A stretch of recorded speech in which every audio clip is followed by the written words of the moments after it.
ஓம் முருகா போற்றி. ஓம் சரவணபவ. என் பிள்ளையான நீ வருவாய் அருள்வாய் என்று என்னை அழைத்து குருவாய் வந்து வழிகாட்ட வேண்டுமென்று அனுபூதி நீ வேண்டினாலும் உனக்கு வருவாய், அதாவது வருமானம் அளித்தால்தான் உன் இல்லற கடமையை நிறைவேற்ற இயலும் முன்னால். எனவே நீ வருவாய் அருள்வாய் என பாடினாலும் உன் உழைப்புக்கேற்ற வருமானம் நீ பெறுவாய். கவலைப்படாதே. அப்பாவிடம் நீ கேட்காவிட்டாலும் உன் தேவையை நான் நன்கு அறிந்து வைத்திருக்கின்றேன். உன் கடமைகளுக்கு ஏற்ற பலனை நீ எதிர்பாராவிட்டாலும் அதை நான் உனக்கு தருவேன். குருவாய் என் வழிகாட்டுதலை உணர தினசரி சிறிது நேரம் எனக்காக நேரம் ஒதுக்கு. அப்போது உனக்குள் என் வழிகாட்டும் குரல் உனக்கு ஒலிக்கும். அதை நீ கேட்டு அதன்படி நீ நடந்து கொள். உன் வாழ்வில் உனக்கு நல்லது நடக்க என்னுடைய குரலே உனக்கு நல்ல வழிகாட்டியாக இருக்கும் என்பதை நீ மறந்து விடாதே. வாழ்க்கையில் சில நிகழ்வுகள் மனதை ரணப்படுத்தும். சில நிகழ்வுகள் மனதிற்கு வருளான சந்தோஷத்தையும் நிம்மதியையும் கொடுக்கும். மனதிற்கு நிம்மதி தரும்போது அது ஒன்றும் தெரியாது. இதுவே குழப்பத்தில் உன்னை சுற்றி என்ன நடக்கிறது என்பதை கூட உன்னால் அறியாத நிலையை உணர்வாய்.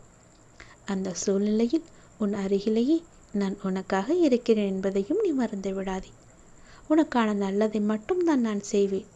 உனக்கும் உன் குடும்பத்தினருக்கும் எல்லா நன்மைகளும் வந்து சேரும். உனக்கான காலம் விடியல் எல்லாம் வந்துவிட்டது. எல்லாம் நல்லதாய் நடக்கும். உன் வாழ்க்கை நல்லபடியாக அமையும். எதற்கும் நீ கவலைப்படாதே. உனக்கு உலகமாக நான் இருப்பேன். உனக்கு எதுவுமே நேர நான் அனுமதிக்க விட மாட்டேன். என் பரிபூரண அருள் முழுவதுமே நீ எப்பொழுதும் பெற்று கொண்டிருப்பாய். உனக்கும் உன் குடும்பத்திற்கும் என்னுடைய அருளும் ஆசையும் எப்போதும் இருக்கும்.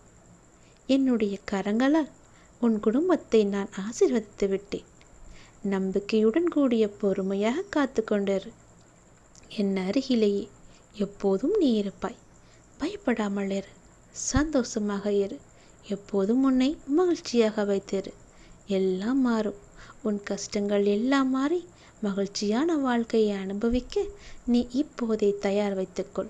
உன்னை நிச்சயம் நான் உன்னை கரை சேர்ப்பேன். நானே கதி என்று இருக்கும் உன்னை எப்படி பாதையில் விடுவேன்?